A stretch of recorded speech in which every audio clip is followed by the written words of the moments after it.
Hi, I'm Jeff Tockman, and today we're going to meet Larry Saffer of the Saffer Financial Group.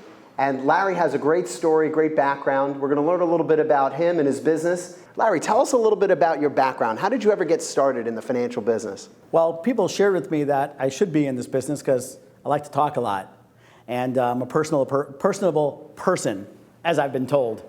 I went into the business. My background, I was in the commodities trading business for 5 years, traded commodities, futures, and options.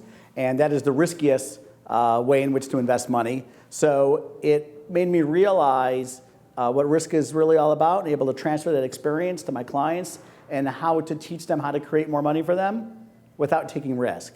Because so many people feel they have to, when they want to make more money, they have to take more risk, they have to be more aggressive. Actually, the opposite is true. But that's not what the commercials on television tell you. Larry, let me ask you a question. I was wondering if you could describe for everybody who's watching about your ideal client, and then more specifically about your ideal referral source.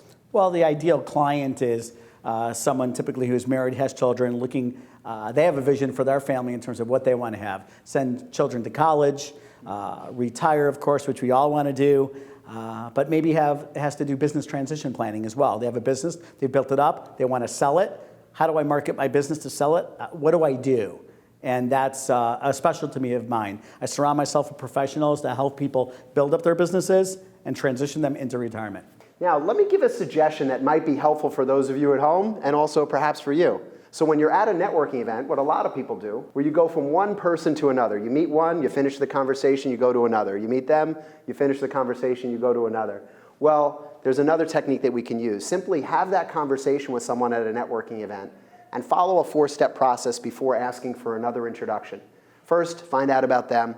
Second, find out about their goals for their business. Third, find out what they're doing, and then try to provide something helpful to them. Maybe it's just a compliment.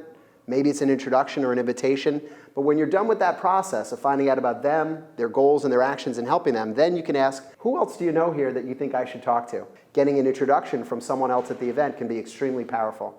I think it's a great idea. Who doesn't like to talk about themselves? So when you lead with, tell me about yourself, what's the person going to say, right? They're going to talk about themselves.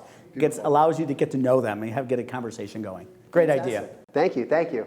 So Larry, how can people follow up with you? I know there are a lot of people out there who have questions about their future, about their kids' education, about retirement.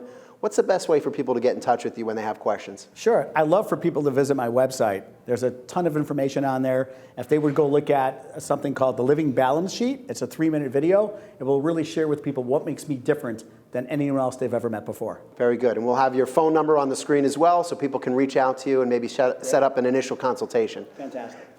Larry, thank you so much for being here. Really appreciate it. Thank you, everybody, for joining us, and we'll see you at the next show.